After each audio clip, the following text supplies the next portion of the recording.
Ada sebuah fenomena tersembunyi yang mengatur realitas setiap orang, termasuk realitas Anda. Sebuah kekuatan yang bekerja diam-diam di balik layar, membentuk kembali keadaan, meruntuhkan penghalang, dan mempercepat hasil tanpa peringatan. Kebanyakan orang tidak pernah menyadari keberadaannya, namun ia ada di mana-mana, memengaruhi siapa yang berhasil, siapa yang terjebak, dan siapa yang bahkan tidak menyadari bahwa mereka bisa menjalani hidup yang sama sekali berbeda. Sungguh menarik. Kita menghabiskan bertahun-tahun percaya bahwa perubahan terjadi secara perlahan, langkah demi langkah, sedikit demi sedikit. Padahal, dalam kenyataannya, segalanya bisa berubah dalam satu waktu saja. Bukan saat Anda bekerja lebih keras, bukan saat Anda akhirnya menabung uang, tetapi saat kesadaran Anda membuat lompatan yang begitu cepat hingga menentang semua logika, sebuah lompatan kuantum. Dan bagian yang paling menarik adalah bahwa itu bukanlah sesuatu yang Anda capai, melainkan sesuatu yang Anda buka kuncinya. Dan setelah terbuka, seluruh dunia, Anda akan menyelaraskan diri seolah-olah telah menerima instruksi baru. Hari ini, saya ingin mengungkapkan dengan tepat bagaimana hal ini terjadi. Dan bagaimana Anda dapat memicu lompatan ini sedini mungkin minggu ini. Ada satu titik dalam hidup ketika Anda menyadari bahwa Anda banyak bergerak tetapi hanya membuat sedikit kemajuan. Dan ini menciptakan sensasi yang hampir fisik di dada Anda, seolah-olah ada sesuatu yang selalu berada di luar jangkauan. Namun Anda tidak pernah bisa benar-benar meraihnya. Saya hidup seperti itu selama bertahun-tahun. Saya bangun pagi, bekerja sepanjang hari, melakukan semua yang dikatakan benar, mengikuti aturan, menepati jadwal, dan berusaha melebihi apa yang diharapkan. Namun, hidup saya tidak berubah. Rasanya seperti terperangkap di atas treadmill tanpa henti. Semakin saya berlari, semakin saya berkeringat, semakin saya kelelahan, dan semakin saya tetap berada di tempat yang sama persis. Inilah jebakan yang menjerat kebanyakan orang. Mereka percaya bahwa usaha sama dengan kemajuan. Mereka diajari sejak usia muda bahwa kerja keras akan membuahkan hasil, tetapi tidak ada yang pernah menjelaskan bahwa kerja keras ke arah yang salah hanya akan mempercepat jalan menuju kegagalan. Ini seperti menggali lubang di gurun, yakin akan menemukan air padahal sumbernya selalu berada berkilometer-kilometer jauhnya. Anda menggali dan terus menggali, dan satu-satunya yang Anda temukan hanyalah kelelahan. Saya ingat betul pertama kali saya menyadari hal ini. Saat itu sudah larut malam. Saya sendirian duduk di sebuah kamar sederhana di Toronto. Di luar kota berdengung dengan suara kehidupan yang jauh. Dan di sana, dalam keheningan itu, saya merasa benar-benar buntu. Saat itulah saya memperhatikan sesuatu yang hampir lucu. Seekor lalat tanpa henti menabrak kaca jendela. Ia berusaha sekuat tenaga untuk melewati dengan kegigihan yang hampir heroik. Suara sayapnya menabrak kaca sangat mengganggu, berulang-ulang dan terus-menerus. Dan semakin banyak tenaga yang ia gunakan, semakin cepat pula ia gagal. Karena jalan keluarnya tidak ada di sana. Jalan keluarnya adalah pintu, terbuka, hanya beberapa langkah jauhnya. Ketika saya menyadari hal ini, sesuatu bergeser dalam diri saya. Karena saya persis seperti lalat itu. Gigih, bertekad, kelelahan, dan benar-benar buta. Saya menghabiskan bertahun-tahun hidup saya mencoba menembus dinding yang tidak akan pernah terbuka, dengan keras kepala berpegang pada kebiasaan, keyakinan, dan jalan yang tidak akan pernah bisa membawa saya ke masa depan yang saya inginkan. Dan itulah mengapa, ketika saya sekarang mengamati seseorang berkata, saya hanya perlu berusaha lebih keras, saya segera mengenali bahaya tersembunyi dalam kalimat itu. Kedengarannya memotivasi, tetapi itu adalah jebakan mental. Orang itu kelelahan tetapi percaya bahwa kelelahan adalah sebuah kebajikan. Mereka frustrasi tetapi mengira itu adalah bukti komitmen. Mereka buntu tetapi percaya bahwa itu adalah bagian dari proses. Bukan. Sains mengkonfirmasi jebakan ini.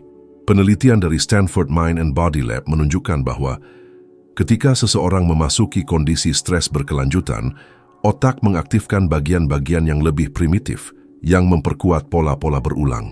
Dengan kata lain, semakin mereka stres, semakin kurang mereka mampu berpikir secara berbeda.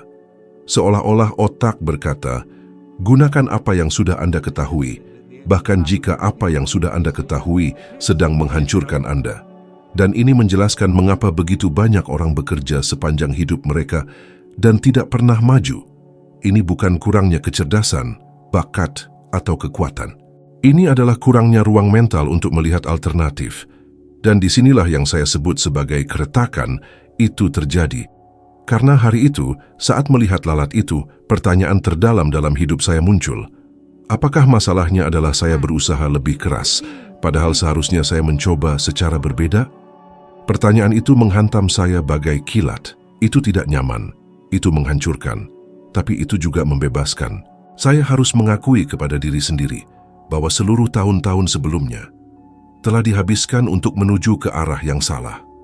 Dan itu bukanlah hal yang mudah untuk diterima. Hampir seperti mengakui bahwa Anda telah menggali lubang terdalam yang mungkin, namun Anda berada di tempat yang salah sepanjang waktu. Banyak orang tidak pernah mencapai kesimpulan ini karena mereka takut akan artinya. Mengubah arah membutuhkan keberanian. Itu menuntut untuk mengabaikan yang sudah dikenal, yang dapat diprediksi, dan yang menjadi kebiasaan. Dan manusia memiliki kecenderungan kuat untuk lebih memilih rasa sakit yang sudah akrab dibandingkan dengan kebebasan yang tidak diketahui. Pernahkah Anda memperhatikan hal ini? Orang-orang yang terjebak dalam hubungan yang tidak bahagia tetap bertahan karena mereka sudah terbiasa. Orang-orang yang tidak bahagia di tempat kerja terus bertahan karena setidaknya aman. Orang-orang yang terjebak dalam hidup terus bersikeras pada strategi yang tidak pernah berhasil karena begitulah adanya. Tetapi apa yang selalu seperti itu justru adalah apa yang menghalangi apa yang bisa menjadi berbeda.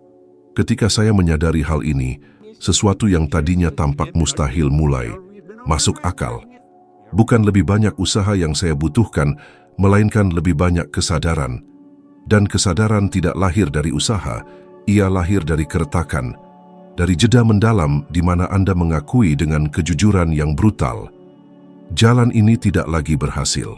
Saya membutuhkan arah yang berbeda. Kejujuran ini jarang karena menyakitkan.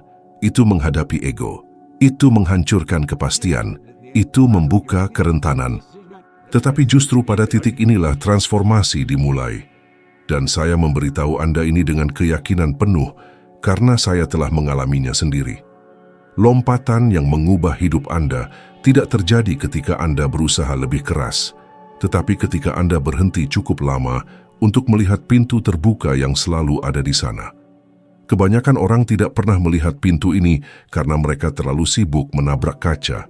Inilah intinya, usaha hanya berharga ketika selaras dengan arah yang benar.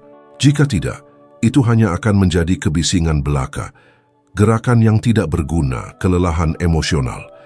Dan pertanyaan yang saya biarkan menggantung di udara, seperti undangan senyap, adalah ini. Berapa banyak dari hal-hal yang Anda perjuangkan hari ini yang benar-benar merupakan jalan, dan berapa banyak yang hanya berupa kaca jendela? Karena lompatan kuantum dimulai justru ketika Anda memiliki keberanian untuk membuat pembedaan itu. Itulah saat dunia berhenti menjadi medan perang dan menjadi papan permainan yang menguntungkan Anda. Dan ketika Anda menggeser logika internal ini, Anda tidak membutuhkan lebih banyak usaha. Anda membutuhkan visi. Anda membutuhkan perspektif. Anda membutuhkan cara berpikir yang baru. Dan segala sesuatu yang dulunya tampak mustahil mulai menata ulang dengan kecepatan yang menentang penjelasan rasional apapun. Begitulah lompatan dimulai, dari dalam, selalu dari dalam.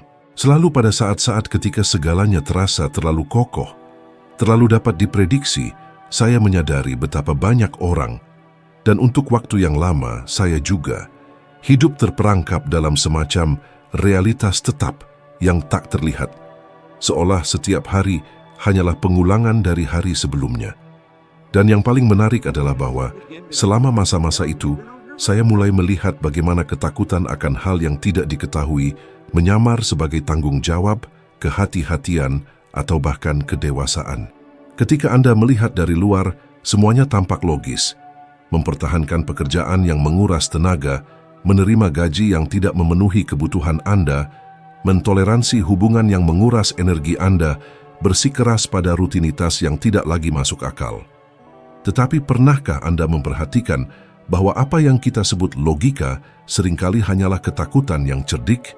Ketakutan yang begitu terencana sehingga meyakinkan Anda bahwa Anda sedang bersikap rasional, padahal sebenarnya Anda hanya menghindari lompatan yang Anda tahu perlu Anda ambil. Saya telah mengalami hal ini berkali-kali hingga tidak terhitung. Dan satu situasi tertentu selalu teringat kembali dalam benak saya. Saya sedang duduk di kantin pemadam kebakaran, masih berbau asap, dan saya ingat mengamati para pria di sekitar saya. Mereka semua menceritakan lelucon yang sama, mengikuti rutinitas yang sama, memiliki impian sederhana yang sama, dan dalam satu sisi, seolah-olah mereka memandang hidup mereka sendiri sebagai peta yang sudah tergambar, bekerja, membayar tagihan, sedikit mengeluh menunggu masa pensiun. Dan pada saat itu sesuatu sangat mengganggu saya, bukan karena mereka, melainkan karena diri saya sendiri. Karena saya hidup persis dengan cara yang sama. Dan saya merasa jauh di lubuk hati, di bagian pikiran di mana akal tidak mencapai, bahwa saya telah menerima versi diri saya yang jauh lebih kecil hanya karena itu terasa aman. Inilah persis apa yang saya lihat terjadi pada begitu banyak orang hari ini. Orang-orang yang berkata, saya hanya ingin stabilitas, tetapi di balik kalimat itu tersembunyi ketakutan yang melumpuhkan untuk mencoba sesuatu yang lebih besar. Orang-orang yang mengulang, ini bukan waktu yang tepat, tetapi jauh di lubuk hati mereka tahu tidak ada waktu yang tepat, hanya ada keputusan. Dan bukti terbaik dari ini berasal dari penelitian yang menunjukkan bahwa lebih dari 70% orang dewasa merasa hidup mereka stagnan. Namun mereka tetap berada persis di tempat mereka karena mereka takut akan ketidaknyamanan perubahan. Seolah-olah mereka lebih memilih sangkar yang dikenal daripada kebebasan yang tidak diketahui. Dan yang paling mencolok adalah bahwa ketakutan ini tidak berasal dari kegagalan, melainkan dari kesuksesan. Percayalah, ketakutan akan kesuksesan jauh lebih umum daripada yang terlihat. Karena ketika Anda menerima kemungkinan lompatan, Anda juga harus menerima tanggung jawab atas hasil Anda. Anda harus menerima bahwa tidak akan ada lagi alasan, tidak ada lagi menyalahkan, tidak ada lagi pembenaran yang sudah jadi. Dan bagi banyak orang, itu menakutkan. Saya ingat jelas ketika saya menyadari bahwa keterbatasan terbesar saya tidak berasal dari dunia luar, melainkan dari cerita-cerita yang terus saya katakan kepada diri sendiri. Cerita-cerita seperti, saya tidak punya cukup pendidikan, saya perlu memulai dari kecil, mungkin ini bukan untuk saya. Dan cerita-cerita ini mendapatkan kekuatan sedemikian rupa dalam diri saya, sehingga mereka mulai terasa seperti fakta. Hingga suatu hari saya menyadari sesuatu yang sederhana, hampir jelas dengan sendirinya. Jika satu cerita bisa membatasi saya, cerita lain bisa membebaskan saya. Dan itulah persisnya yang mulai mendorong hidup saya menuju lompatan. Saya berhenti bertanya pada diri sendiri, benarkah saya bisa? Dan mulai bertanya, bagaimana jika saya memutuskan bahwa saya bisa? Pergeseran kecil dalam cara bertanya ini mengubah segalanya. Sebab, pertanyaan pertama menempatkan Anda dalam posisi keraguan. Yang kedua menempatkan Anda dalam posisi penciptaan. Ini seperti memutar kunci kesadaran Anda sendiri. Dan ketika Anda memutar kunci itu, sesuatu yang luar biasa terjadi. Anda mulai menyadari pola-pola yang sebelumnya Anda abaikan. Anda mulai menyadari bahwa Anda mengulangi perilaku-perilaku otomatis, mengatakan ya. Padahal Anda ingin mengatakan tidak, menerima kurang dari yang seharusnya Anda dapatkan, berpura-pura semuanya baik-baik saja, padahal ada sesuatu di dalam diri Anda yang berteriak meminta perubahan. Dan ketika kesadaran itu muncul, rasanya hampir seperti terbangun dari mimpi. Anda melihat kebenaran telanjang. Bukan dunia yang menghentikan Anda untuk melompat, melainkan gagasan usang yang masih Anda pegang tentang siapa diri Anda dan apa yang mampu Anda lakukan. Sejak saya mulai mempertanyakan gagasan-gagasan ini, segalanya mulai selaras kembali. Dan itulah yang ingin saya sampaikan di sini. Lompatan kuantum tidak dimulai dengan tindakan, ia dimulai dengan persepsi. Ini dimulai pada saat Anda mengakui bahwa Anda hidup di bawah potensi Anda dan memutuskan bahwa Anda tidak akan terus seperti itu. Itu dimulai pada saat Anda menerima bahwa hidup Anda saat ini bukanlah tujuan akhir. Itu hanyalah cerminan dari kesadaran lama Anda. Dan ketika Anda menghadapi cerminan itu dengan jujur, ketakutan kehilangan cengkeramannya. Karena Anda akhirnya melihat bahwa risiko terbesar bukanlah mencoba sesuatu yang baru, melainkan tetap berada persis di tempat Anda sekarang. Bahaya sebenarnya bukanlah lompatan itu sendiri, melainkan stagnasi.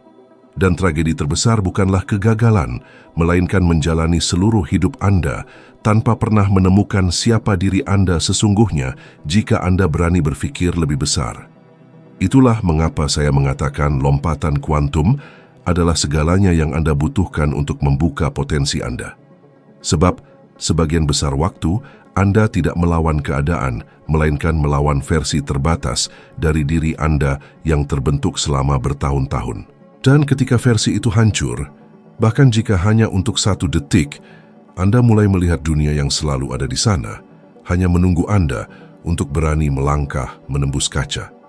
Seolah-olah, pada saat itu, saya akhirnya mengerti bahwa hidup tidak berubah ketika Anda mengumpulkan kemajuan-kemajuan kecil, melainkan ketika Anda membebaskan diri dari logika yang selalu membimbing langkah-langkah Anda. Dan keretakan itu dimulai di sini, dalam bagaimana Anda menafsirkan apa yang Anda alami setiap hari. Ketika saya mulai memahami bahwa lompatan kuantum tidak lahir dari urutan peristiwa yang logis, melainkan dari pergeseran mendadak dalam persepsi, segala sesuatu yang pernah saya anggap mustahil mulai terasa dalam jangkauan. Sensasinya hampir aneh pada awalnya, karena Anda menyadari bahwa Anda mencoba memecahkan masalah besar dengan pemikiran kecil. Dan pemikiran kecil menciptakan kehidupan yang kecil, rutinitas yang kecil, hasil yang kecil. Tidak peduli seberapa banyak usaha yang Anda curahkan, jika fondasi mentalnya terbatas, segala sesuatu di sekitarnya juga akan terbatas. Kebanyakan orang hidup terperangkap dalam ilusi diam-diam. Mereka percaya mereka perlu sepenuhnya siap sebelum mengambil langkah yang lebih besar. Namun tidak ada seorang pun yang pernah benar-benar siap. Jika saya menunggu untuk merasa aman sebelum meninggalkan dinas pemadam kebakaran, mungkin saya masih akan berada di sana hari ini, menjalani hidup yang biasa-biasa saja, dapat diprediksi dan dangkal. Dan berapa banyak orang yang melakukan hal itu tanpa menyadarinya. Mereka menjalani sepanjang minggu mengulang-ulang frasa seperti, semuanya akan membaik pada akhirnya. Ketika keadaan membaik, setelah saya menabung sejumlah uang, seolah-olah mereka menunggu izin resmi dari kehidupan untuk akhirnya bergerak. Namun hidup tidak memberitahu terlebih dahulu. Ia merespons gerakan. Ia bereaksi terhadap getaran, terhadap keputusan, terhadap intensitas, dengan mana Anda memilih apa yang Anda inginkan. Dan itulah mengapa kita begitu sering melihat orang-orang yang sangat berbakat terperangkap dalam realitas yang jauh lebih rendah dari apa yang bisa mereka jalani. Bukan kurangnya kemampuan yang menahan mereka, melainkan kurangnya visi. Visi yang picik menciptakan takdir yang picik. Dan ketika Anda membatasi apa yang Anda yakini mungkin, Anda secara otomatis menciptakan kurungan di sekitar pikiran Anda sendiri. Ironi terbesarnya adalah kurungan ini tidak memiliki kunci. Itu terbuka, selalu begitu. Namun untuk keluar Anda perlu melihat melampaui apa yang mata Anda terbiasa lihat. Itulah mengapa saya selalu mengatakan, lompatan kuantum bukanlah gerakan fisik, melainkan gerakan internal. Anda tidak melakukan lompatan dengan kaki Anda melakukannya dengan kesadaran Anda. Saya ingat suatu masa ketika saya memaksakan diri untuk percaya bahwa saya perlu mengikuti jalur normal untuk menghormati ritme yang semua orang katakan benar. Karena ada tekanan tak terlihat yang datang dari segala arah, dari teman, keluarga, kolega, semua memperkuat gagasan bahwa hidup harus dibangun perlahan, batu demi batu, langkah demi langkah. Namun sesuatu di dalam diri saya mempertanyakan logika ini. Itu hampir merupakan kegelisahan konstan, seolah-olah saya memakai sepatu yang sempit yang memaksa saya berjalan perlahan, dan ini menimbulkan dalam diri saya campuran penderitaan dan frustrasi. Frustrasi karena mengetahui saya bisa melangkah lebih jauh.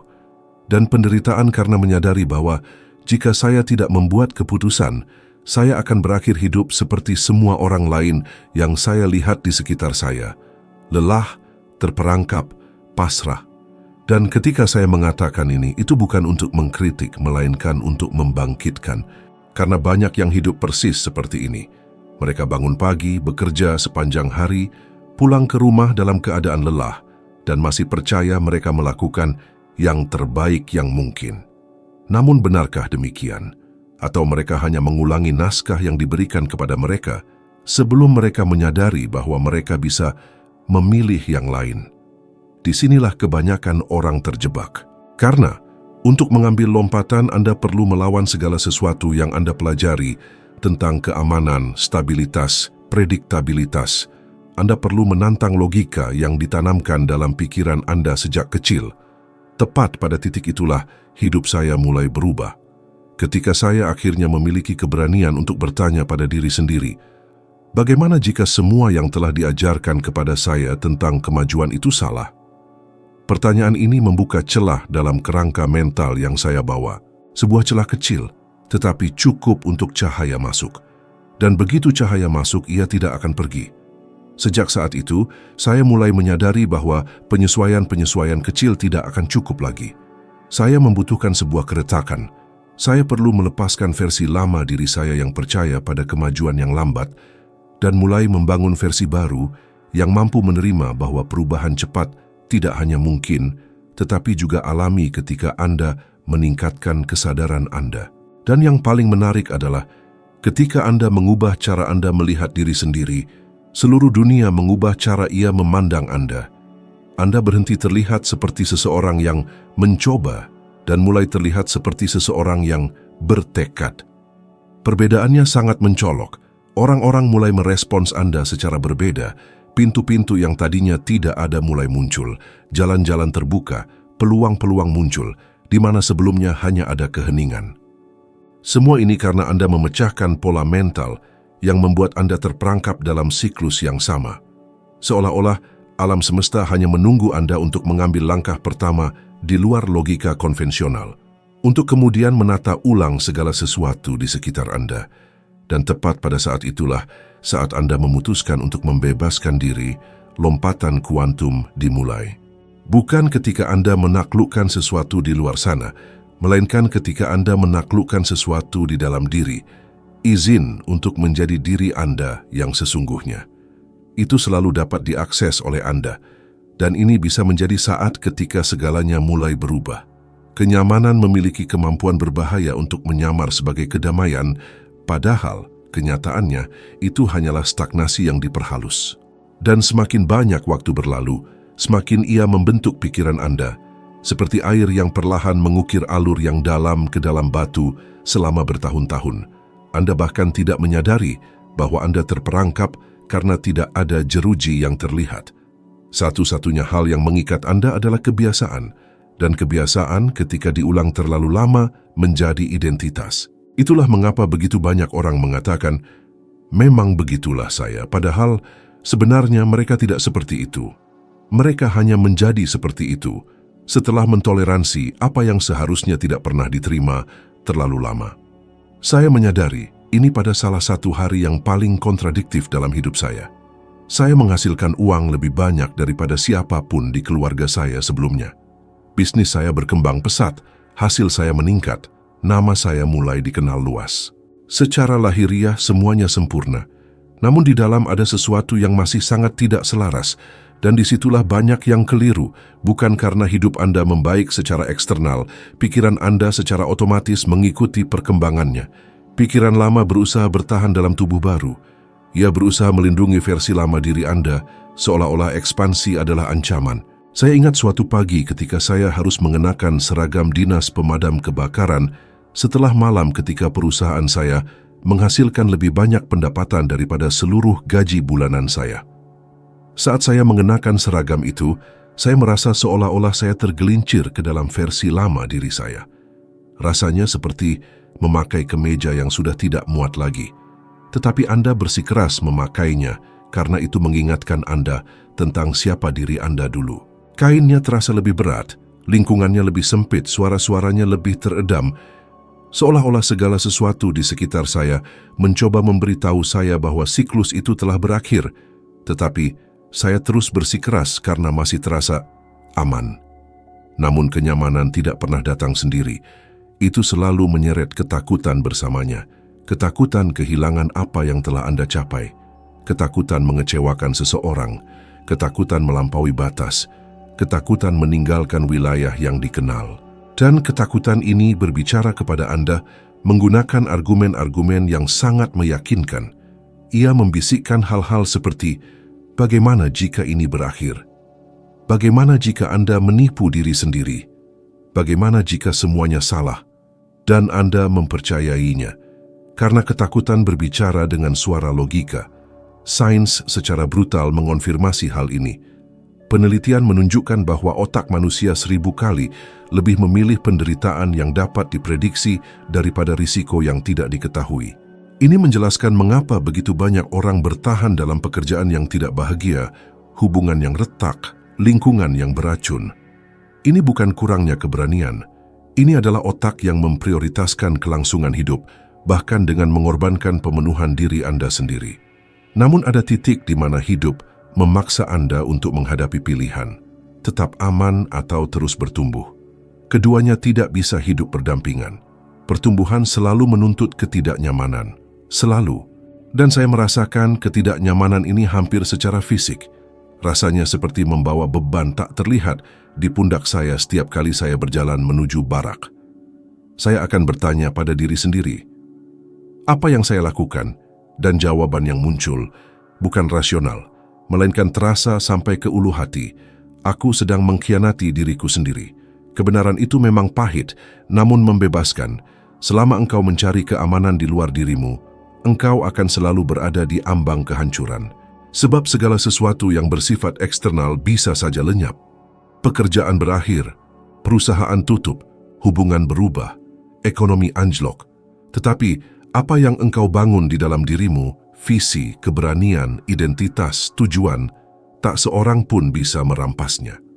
Kesadaran inilah yang, untuk pertama kalinya, membuatku melihat bahwa kenyamanan bukanlah sahabatku. Itu adalah obat bius. Morfin emosional yang meredakan rasa sakit sesaat, namun menghancurkan masa depan. Kenyamanan adalah tempat di mana impian-impianmu pergi untuk mati dalam diam, tanpa skandal, tanpa gembar-gembor, tanpa upacara. Mereka hanya berhenti ada. Dan itulah mengapa sangat sedikit orang yang mampu melakukan lompatan kuantum. Bukan karena sulit, melainkan karena ini menuntut untuk meninggalkan keamanan yang mereka salah sangka sebagai identitas diri. Ini mengharuskan pengakuan bahwa apa yang dulu berguna kini menjadi penghalang. Ini menuntut keberanian untuk melepaskan sesuatu yang engkau pegang erat, bahkan tanpa jelas melihat apa yang akan datang selanjutnya. Setelah aku menyadari hal ini, sesuatu yang tidak bisa kujelaskan secara rasional pun terjadi. Seolah-olah semua peluang yang tertidur mulai terbangun. Percakapan lama mendapatkan makna baru. Orang-orang yang belum pernah kutemui muncul dengan tawaran tak terduga. Ide-ide yang tak aktif mulai terbentuk, dan ini bukan kebetulan. Ini adalah konsekuensi. Ketika engkau bergeser secara internal, hidup merespons secara eksternal. Kenyamanan berusaha mencegahmu untuk melakukan pergeseran ini. Namun, jika engkau mengabaikan daya pikat itu, jika engkau menerobos ketakutan dan melangkah ke wilayah yang asing, sesuatu yang luar biasa akan terjadi. Engkau mengungkapkan dirimu, bagian dari dirimu yang selalu ada, namun tersembunyi di balik ketakutan, akhirnya bisa bernapas. Dan pada saat itulah, tepat di saat engkau berhenti melindungi dirimu dan mulai mengizinkan dirimu untuk menjadi, lompatan kuantum itu tidak hanya terjadi, melainkan menjadi tak terhindarkan. Aku belajar dengan susah payah bahwa terlalu banyak upaya justru bisa membuatmu terperangkap. Dan itu mungkin terdengar provokatif, namun ini adalah kebenaran yang tidak nyaman. Masyarakat telah memberikan begitu banyak pesona pada kerja keras sehingga kita lupa bahwa otak manusia tidak hanya dirancang untuk berupaya, melainkan dirancang untuk arah. Ketika engkau berusaha keras pada sesuatu yang tidak selaras dengan siapa dirimu yang ingin engkau capai, engkau berubah menjadi seseorang yang bergerak cepat, tetapi ke arah yang salah. Persis itulah yang terjadi padaku selama bertahun-tahun. Dan itulah yang terjadi pada proyek yang terasa seperti jangkar yang terikat di kakiku.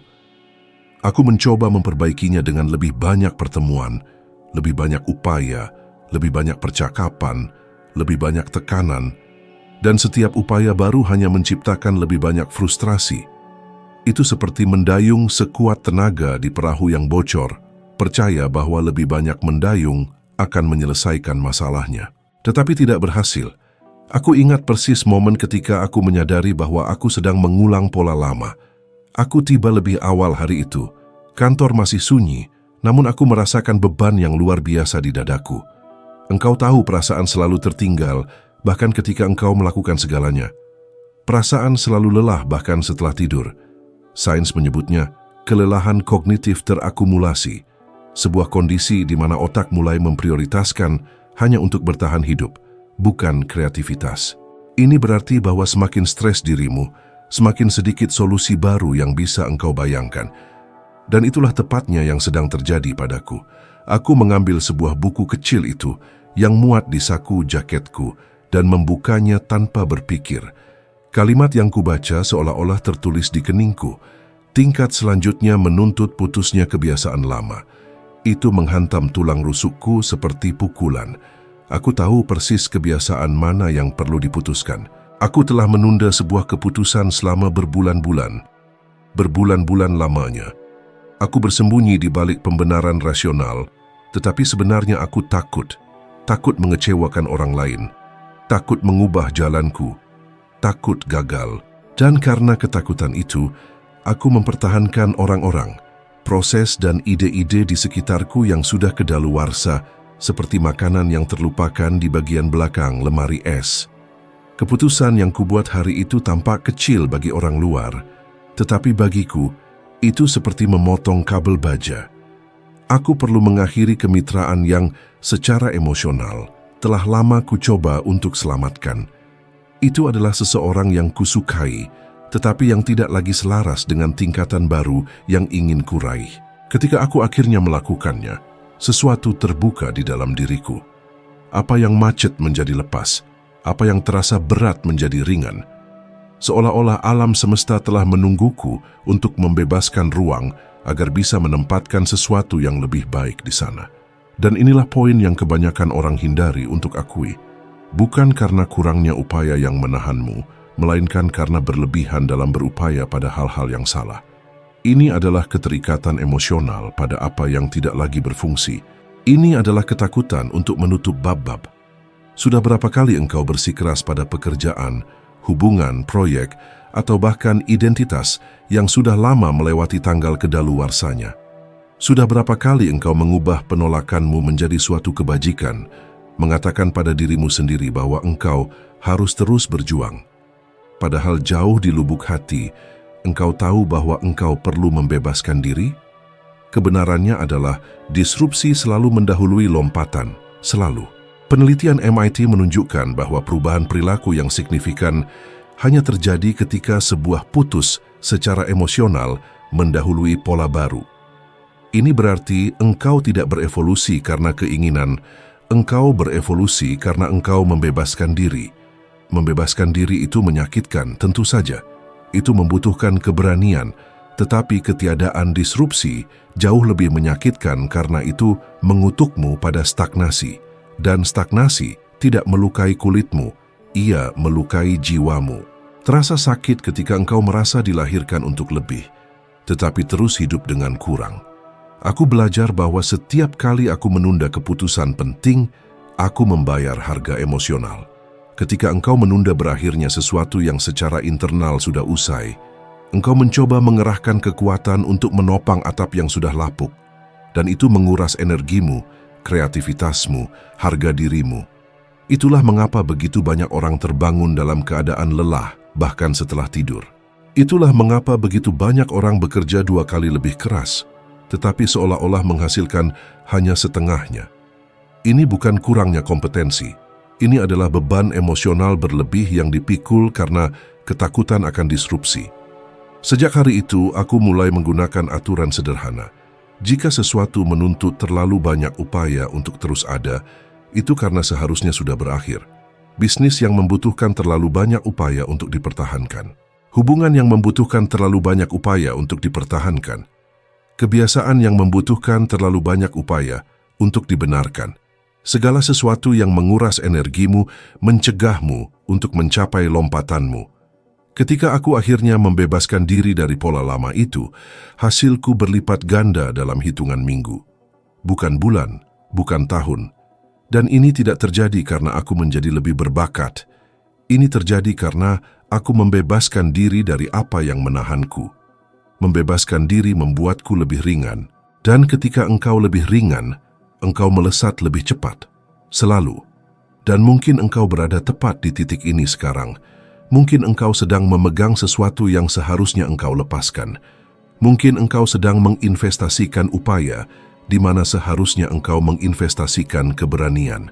Pertanyaan yang perlu kutanyakan pada diriku sendiri, dan mungkin juga engkau, itu sederhana dan brutal. Apa yang aku tahu perlu kuakhiri, tetapi belum memiliki keberanian untuk mengakuinya. Ketika engkau menjawabnya dengan jujur, lompatan itu dimulai.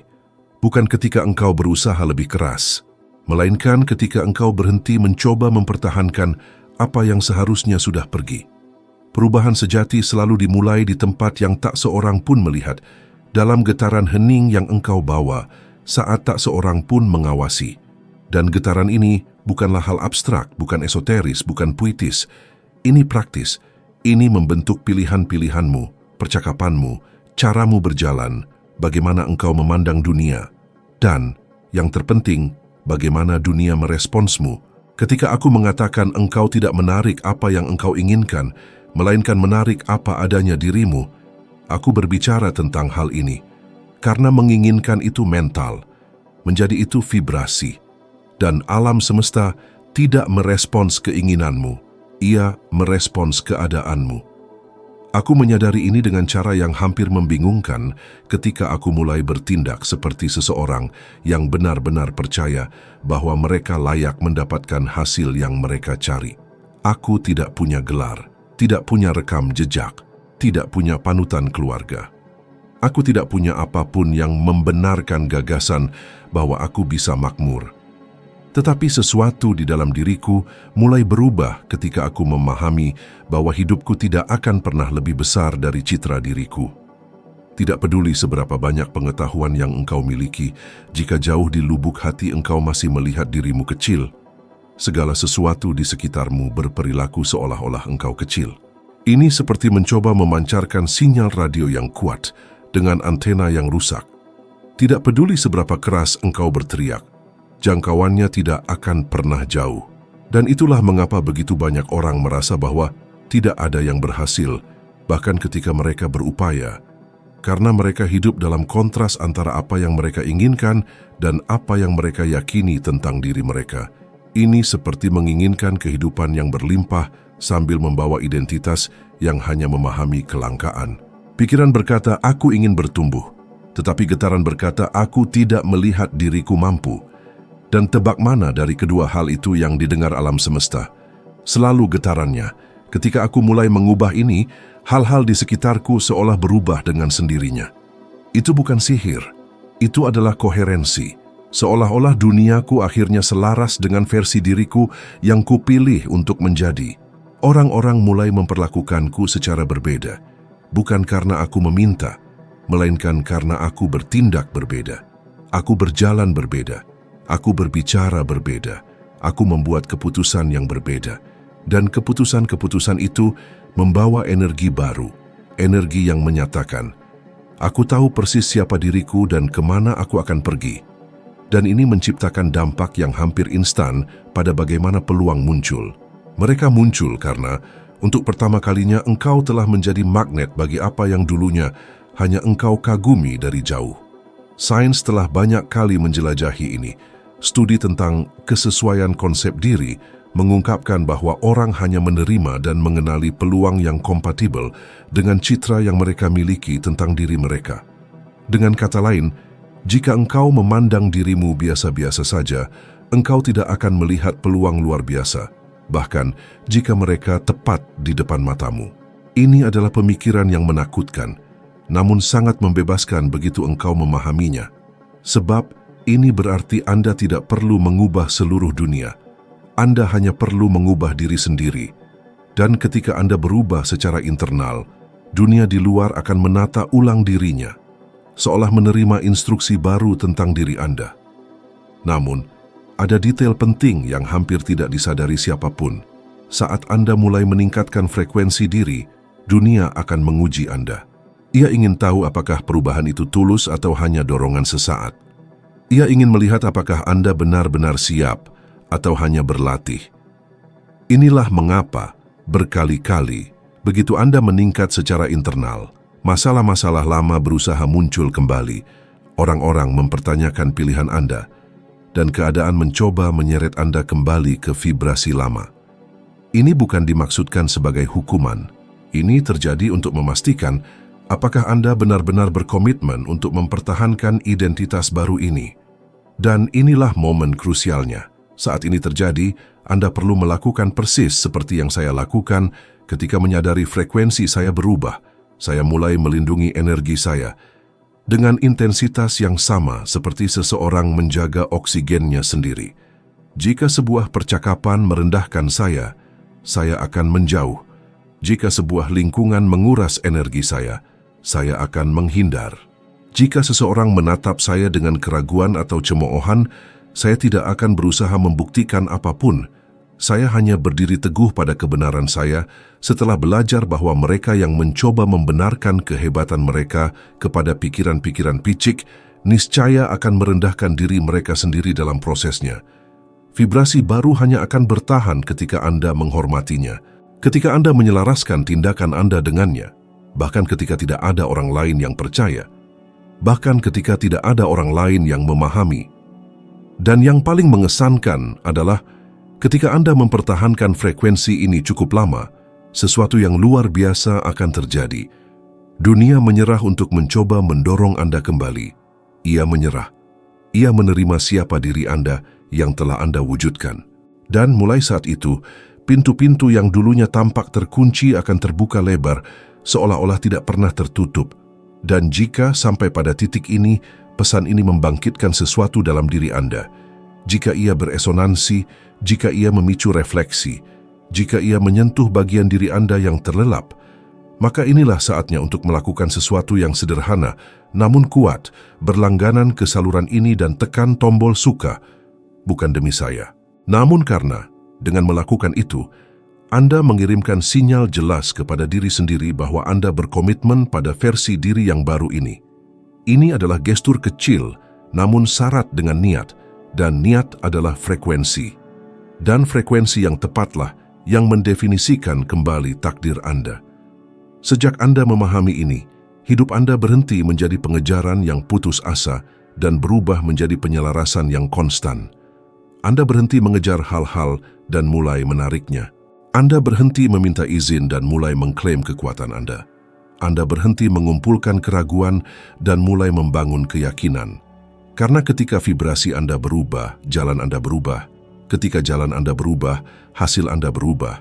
Dan ketika hasil Anda berubah, Anda tidak akan pernah lagi rela hidup di bawah potensi yang seharusnya Anda miliki sejak lahir. Ketika hidup mulai menguji Anda, ia tidak mencoba menghukum Anda. Ia mencoba menemukan seberapa jauh Anda benar-benar bersedia melangkah. Dan ini tidak terjadi secara diam-diam. Ini terjadi dengan intens, tidak nyaman. Hampir seolah alam semesta sengaja menarik permadani dari bawah kaki Anda hanya untuk melihat apakah Anda akan bangkit sebagai diri Anda yang lama atau sebagai diri Anda yang baru. Saya telah mengalami ini berkali-kali sampai saya lupa hitungan. Ini hampir seperti sebuah aturan.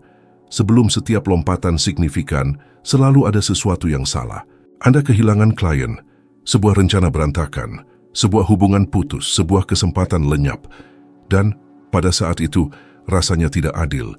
Rasanya seperti Anda mengalami kemunduran. Namun melihat ke belakang, saya menyadari semua situasi ini menyimpan pertanyaan tersembunyi. Apakah Anda benar-benar menginginkan level selanjutnya, atau Anda hanya terpikat pada idenya saja? Ketika perusahaan saya mulai tumbuh terlalu cepat sehingga kerangka emosional saya tidak sanggup mengikutinya, pikiran saya masuk ke dalam konflik. Secara lahiriah, semuanya berfungsi. Namun secara batiniah, saya masih membawa fragmen citra diri yang kecil dan terbatas itu, dari seseorang yang tumbuh dengan keyakinan bahwa ia tidak cukup baik. Dan konflik internal inilah yang menciptakan kekacauan. Saya ingat satu minggu tertentu ketika semuanya tampak serba salah. Karyawan yang frustrasi, kesalahan-kesalahan sepele, klien yang mengeluh, keputusan-keputusan yang saya tinjau 1000 kali dan masih terasa terlalu berisiko. Saat itu, saya pikir itu adalah pertanda bahwa saya belum siap untuk maju. Tetapi hari ini saya mengerti, itu adalah ujian. Setiap kali Anda melampaui diri Anda yang lama, ia mencoba menarik Anda kembali. Ia mencoba meyakinkan Anda bahwa Anda terlalu banyak mengambil risiko, bahwa Anda akan kehilangan segalanya, bahwa lebih baik menjaga hal-hal tetap kecil dan aman. Dan jika Anda menyerah, hidup akan memahami bahwa Anda tidak siap, dan ia menutup pintu. Disinilah banyak orang menyerah, bukan karena sesuatu berjalan salah, melainkan karena sesuatu berjalan benar, dan itu menakuti mereka. Inilah paradoks yang hampir tidak dipahami siapapun, bukan kegagalan yang melumpuhkan, melainkan kemajuan. Ketika Anda mulai melihat hasil yang lebih besar dari yang pernah Anda saksikan, pikiran lama Anda mencoba melindungi Anda, menarik Anda kembali ke wilayah yang familiar, bahkan jika keakraban itu membawa rasa sakit. Dan ada detail yang jarang dibahas.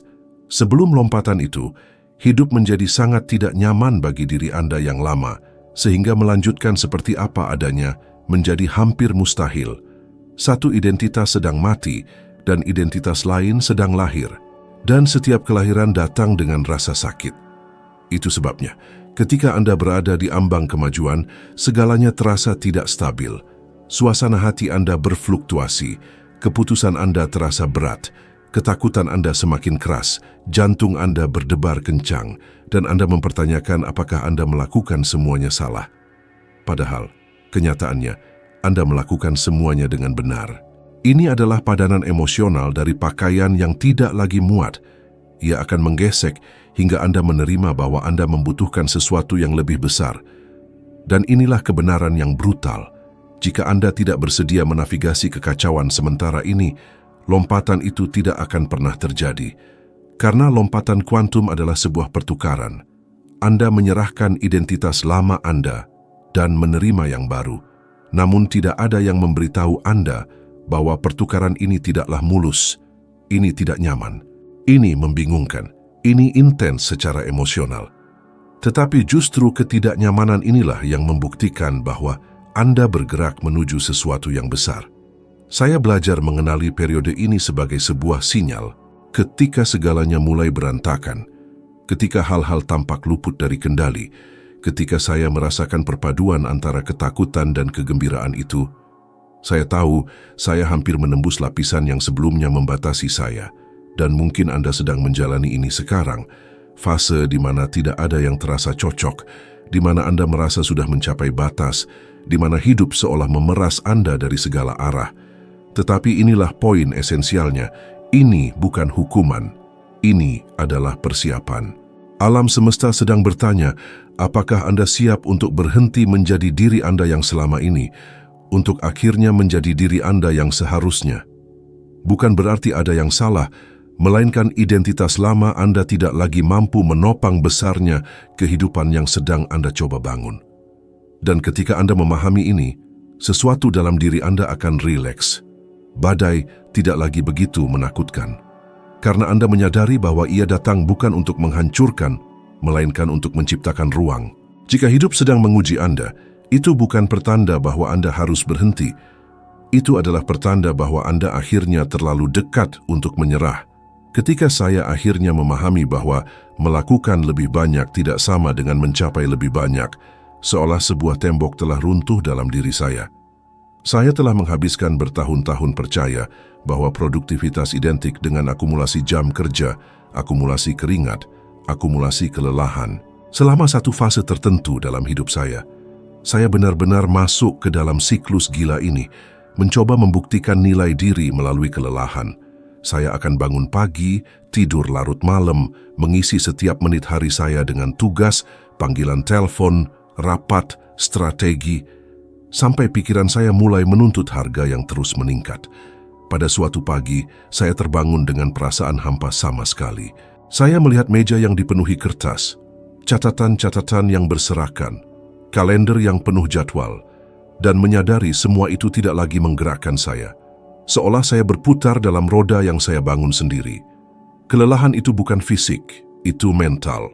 Dan pikiran yang kelelahan kehilangan kemampuannya untuk mengakses bidang kreatif tempat lompatan kuantum terjadi.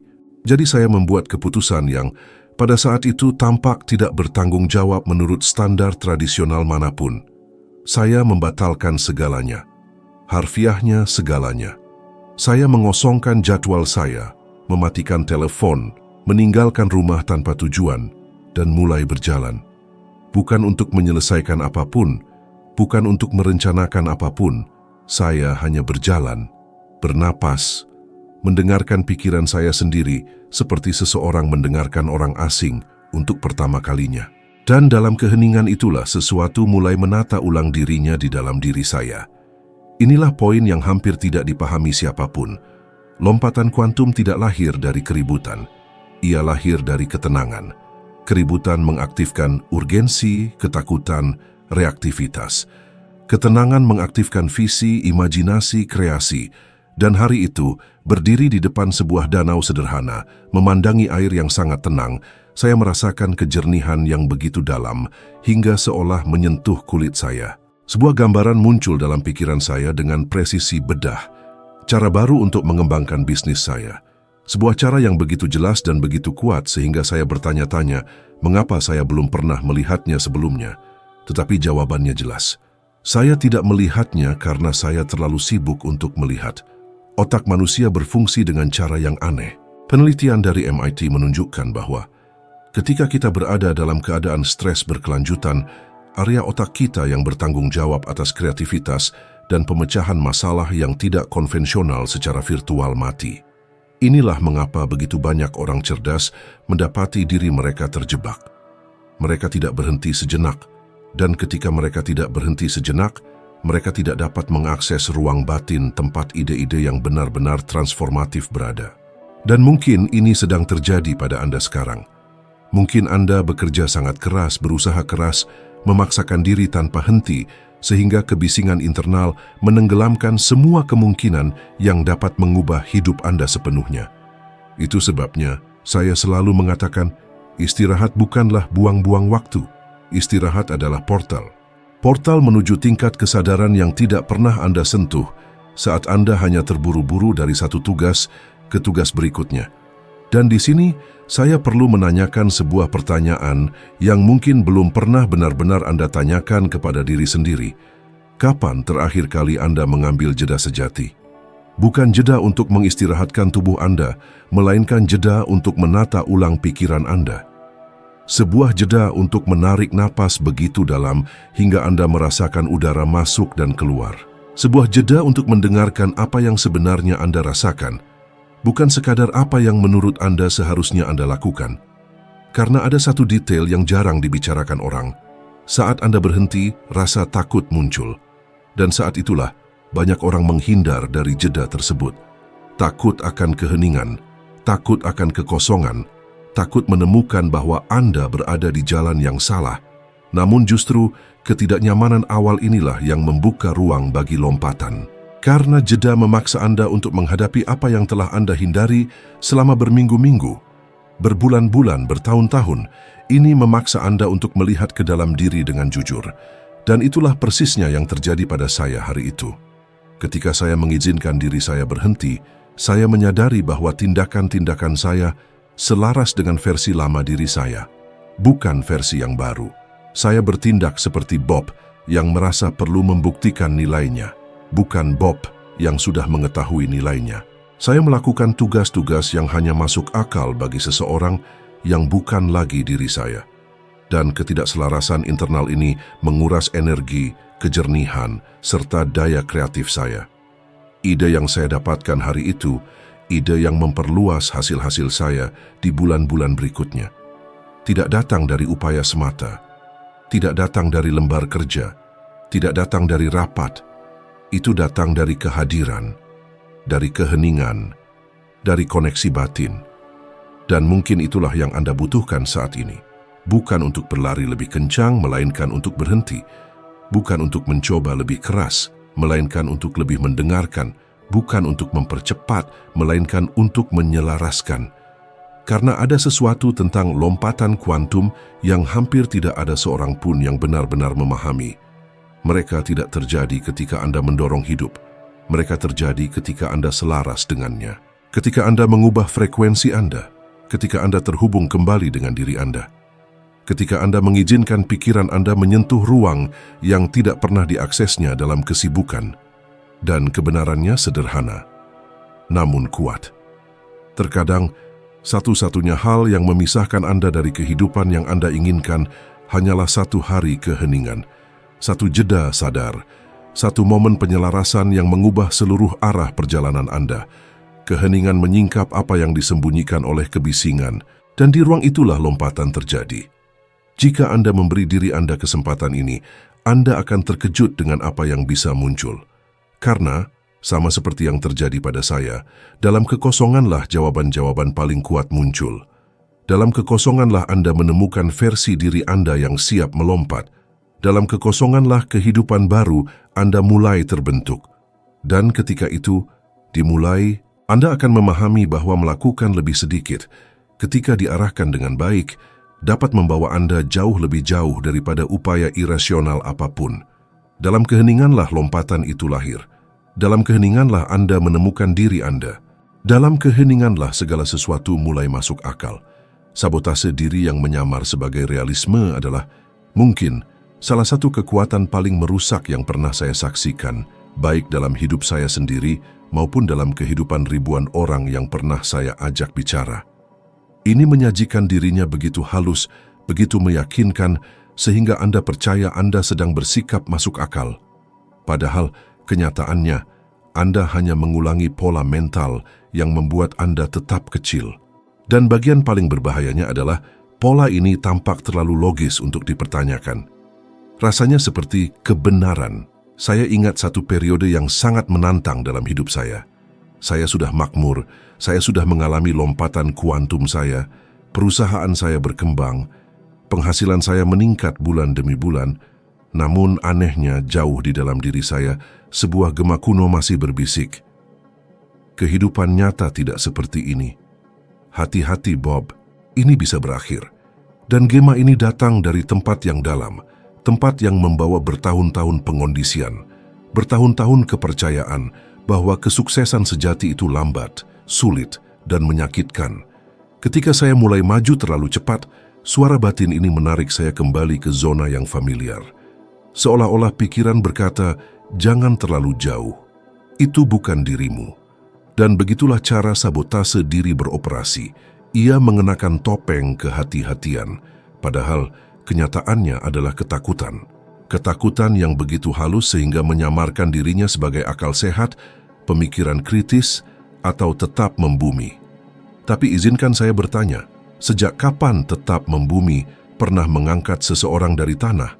Realisme bagi banyak orang hanyalah nama mewah yang mereka berikan untuk batasan emosional mereka. Saya melihat ini terus-menerus dalam percakapan dengan kenalan. Ketika penghasilan saya mulai berlipat ganda secara tak terduga, komentar-komentar seperti, tapi itu tidak akan bertahan lama. Bagaimana jika pasar berubah? Bagaimana jika Anda kehilangan segalanya? Pelan-pelan saja Bob, itu tidak aman, akan muncul. Dan tahukah Anda apa yang lebih buruk? Bahkan setelah memiliki hasil nyata, bahkan setelah melihat hidup saya berubah, saya masih menyerap beberapa keraguan itu. Karena sabotase diri tidak membutuhkan bukti untuk bertindak. Ia hanya membutuhkan celah, ketidakamanan, ingatan lama, dan ia langsung masuk. Ini adalah titik buta. Anda percaya, Anda bersikap rasional, padahal Anda hanya terkondisi. Ilmu saraf menjelaskan ini dengan kejam. Otak manusia mencari koherensi, bukan kebenaran. Ia lebih suka menjaga realitas konsisten dengan citra diri Anda, daripada membiarkan hidup Anda naik level. Dan ketika hidup mulai menawarkan lebih dari yang Anda yakini pantas Anda dapatkan, otak mencoba menyesuaikan segalanya ke bawah, untuk kembali ke normalitas. Ini seperti termostat internal. Jika citra diri Anda diatur untuk 20 derajat dan hidup Anda mencoba naik ke 30, pikiran Anda secara otomatis mengaktifkan mekanisme untuk mendinginkan semuanya kembali. Ia meyakinkan Anda untuk menyerah, meyakinkan Anda untuk bersikap hati-hati, meyakinkan Anda untuk tidak bermimpi terlalu besar. Ia meyakinkan Anda bahwa ambisi Anda berlebihan. Ia meyakinkan Anda bahwa impian Anda adalah fantasi. Ia meyakinkan Anda bahwa keinginan Anda naif dan Anda mempercayainya. Karena sabotase diri ini tidak berteriak, ia berbisik, ia berbicara dengan suara Anda. Ia memberi Anda pembenaran yang begitu meyakinkan sehingga Anda bahkan tidak menyadari bahwa Anda membatasi diri Anda. Saya telah melihat orang-orang brilian, berbakat, dan cakap menyusut dari dalam karena mereka percaya bahwa dunia nyata tidak berlaku untuk orang seperti mereka. Orang-orang yang mengatakan tidak pada kesempatan luar biasa karena mereka berpikir, ini bukan waktu yang tepat. Orang-orang yang menolak pekerjaan yang lebih baik, gagal memulai bisnis, menghindari mengambil risiko pada proyek-proyek karena suara itu berkata, bagaimana jika itu tidak berhasil? Namun inilah kebenaran yang saya pelajari dari semua ini. Kehidupan nyata itu lentur. Kehidupan nyata merespons citra batin Anda. Kehidupan nyata tunduk pada visi Anda, selama Anda tidak menyabotase diri dari dalam. Ketika saya akhirnya menyadari betapa saya telah merugikan diri sendiri, bahkan tanpa menyadarinya, saya mulai mengamati pikiran-pikiran saya seolah-olah sedang mengamati penyusup. Setiap kali frasa itu muncul, ini tidak realistis, saya bertanya. Tidak realistis berdasarkan apa? Berdasarkan siapa saya dulu atau siapa saya sekarang? Dan pertanyaan itu mengubah segalanya. Karena kehidupan yang Anda sebut kenyataan itu, sebagian besar waktu, hanyalah cerminan yang diperkuat dari apa yang Anda yakini mungkin. Jika Anda percaya bahwa terobosan besar jarang terjadi, mereka tidak akan pernah muncul. Jika Anda percaya bahwa hanya orang lain yang beruntung, Anda tidak akan pernah melihat peluang. Jika Anda percaya bahwa Anda tidak pantas mendapatkan banyak, seluruh alam semesta akan bertindak seolah Anda benar. Sabotase diri tidak menghancurkan impian sekaligus. Ia menghancurkan sedikit demi sedikit.